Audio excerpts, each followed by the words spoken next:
Monaco. Mention this microstate anywhere on Earth, and the human mind instantly projects an aggressive display of wealth.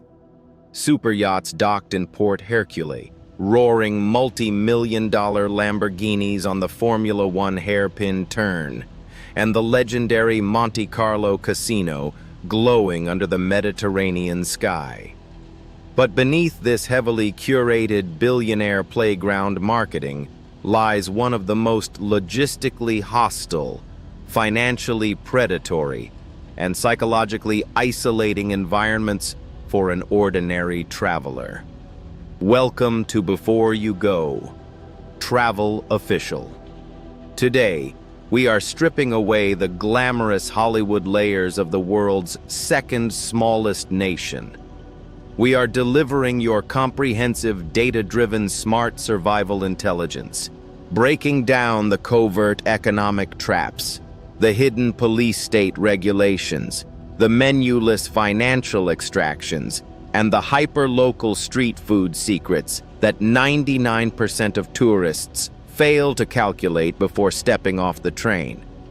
If you think Monaco is just a casual, breezy day trip from Nice, you are about to walk directly into a high-stakes financial ambush. Let's deconstruct the billionaire matrix.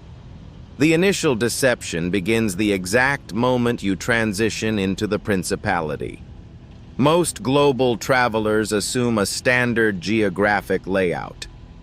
But Monaco is built entirely on a sheer vertical cliffside.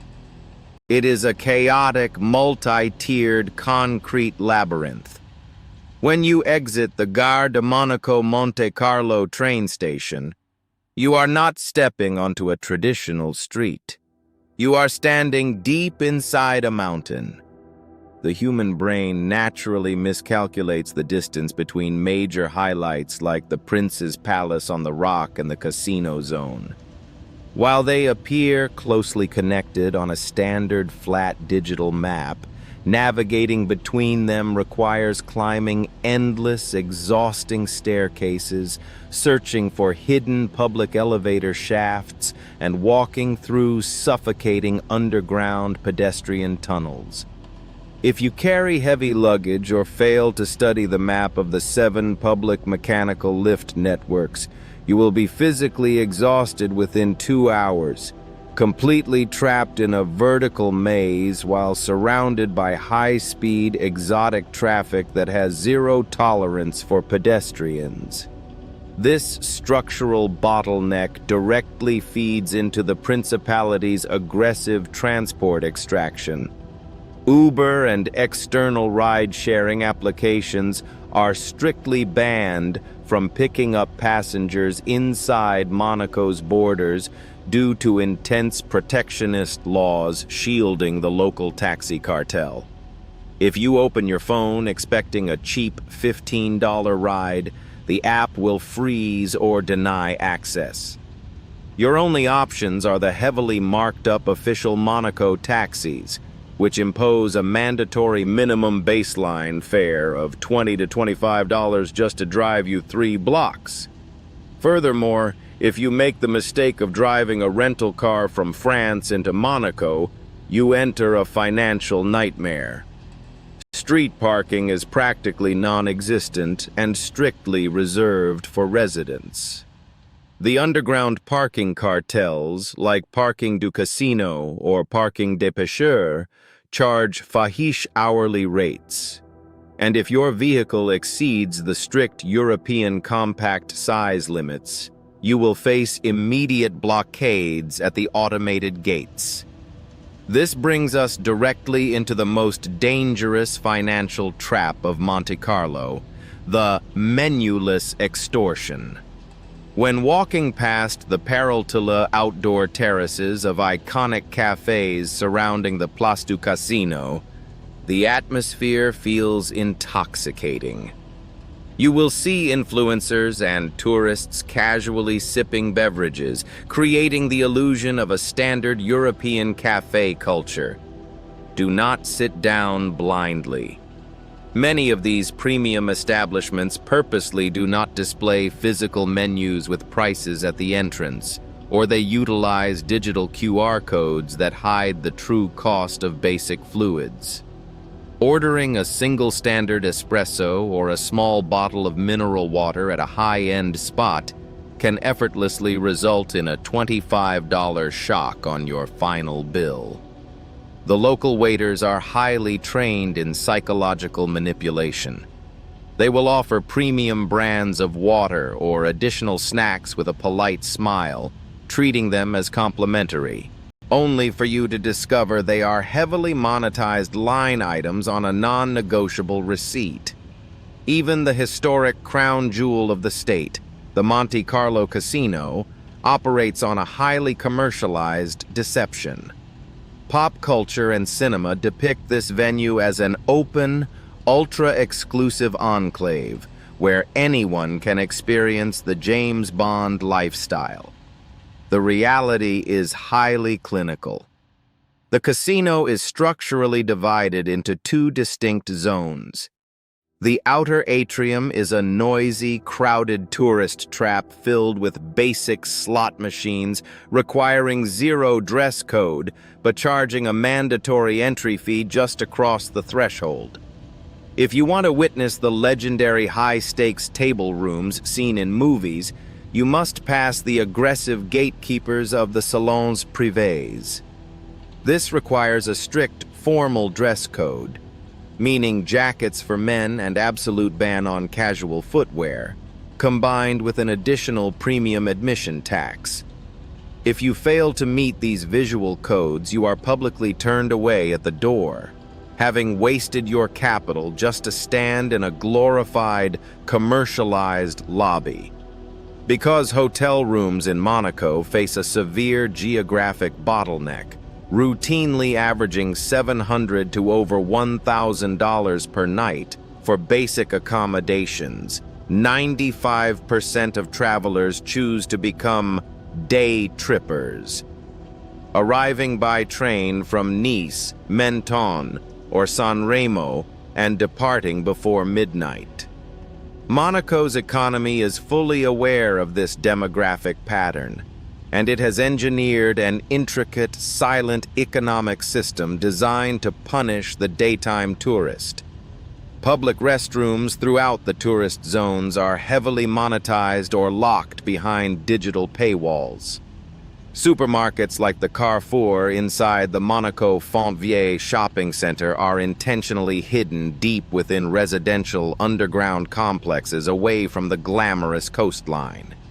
If you remain on the main tourist tracks of the harbor or the casino, you are completely boxed out from buying affordable sustenance, forced to pay premium tourist taxes for every single consumable item.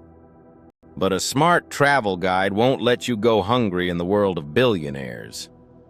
To survive Monaco without liquidating your travel capital, you must completely bypass the coastline and climb up to the historic, working-class district of La Condamine. This is where the true, authentic culinary heart of Monaco resides, completely insulated from the influencer bubbles. Walk directly into the Marché de la Condamine, the covered local market plaza. Skip the expensive sit-down bistros on the perimeter and search for the tiny, family-owned stalls serving authentic Monegasque street food. Your first mandatory target is Barbajuan. This is the national dish of Monaco. A crispy, deep-fried pastry pocket stuffed with a savory mixture of Swiss chard, ricotta cheese, spinach, and local herbs. A plate of 3 or 4 fresh barbajuans at a local stall like Chez Jean-Marc will cost you less than $7, delivering a rich, historic flavor profile for a fraction of a cafe coffee. For a more substantial high-protein alternative, navigate to the local bakeries in the back alleys of La Condamine and order pissaladière. This is a magnificent, thick-crusted local pizza tart layered with deeply caramelized sweet onions, black Mediterranean olives, and a rich, savory touch of local anchovies. It is served cold or at room temperature, making it the ultimate mobile survival meal as you navigate the vertical city. If you desire a clean, refreshing, gluten-free option, track down a vendor selling socca. This is a traditional golden chickpea flour pancake cooked on massive, roaring copper platters. It is seasoned heavily with cracked black pepper and olive oil, costing under $6 per giant slice. Eating these traditional street foods inside the communal market hall is the only way to experience Monaco's real heritage while maintaining total financial control over your budget. As daylight fades, the principality transitions into its next major illusion: the nightlife trap. Tourism blogs raved about the legendary clubs like Jimmy's or Twiga, where celebrities and billionaires spend fortunes on champagne. If you attempt to enter these venues as an ordinary traveler, you will encounter the most aggressive social stratification in Europe. The bouncers operate on a hyper-selective visual filter. If you do not arrive in a luxury vehicle or possess a pre-verified table reservation costing thousands of dollars, you will spend hours waiting in a humiliating line only to be rejected at the door. Even the mainstream bars in the Port Hercule zone impose a massive premium.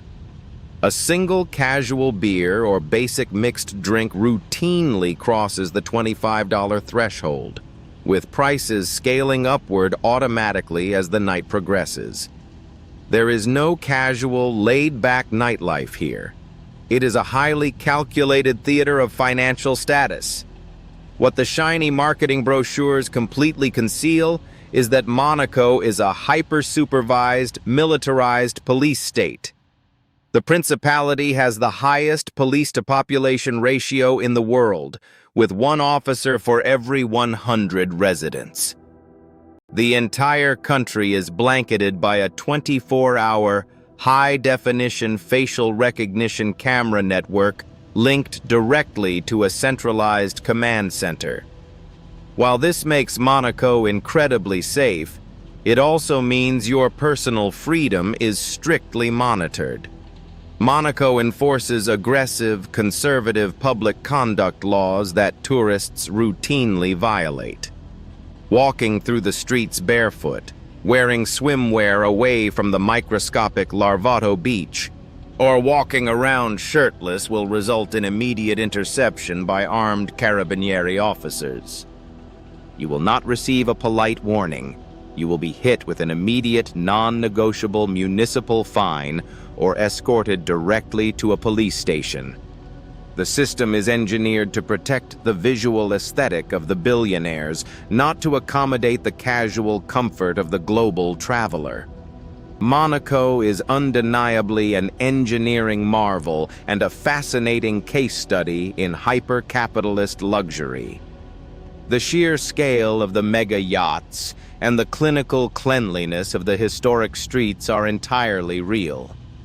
But it is a destination that demands complete tactical awareness and an absolute refusal to fall for its Parıltılı traps.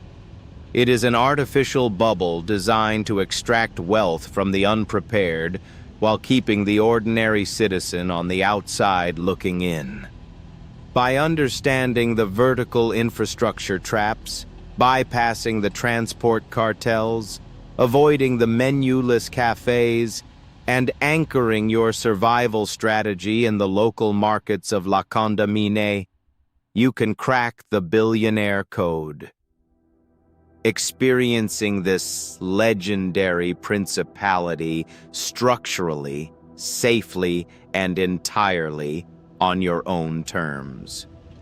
Subscribe to Before You Go Travel Official.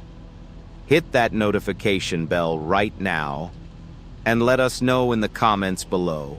Would you dare to challenge the hyper-expensive vertical matrix of Monaco, or do you prefer a more traditional, unrestricted Mediterranean destination? Let's analyze your smart travel strategies in the comments below. Safe travels.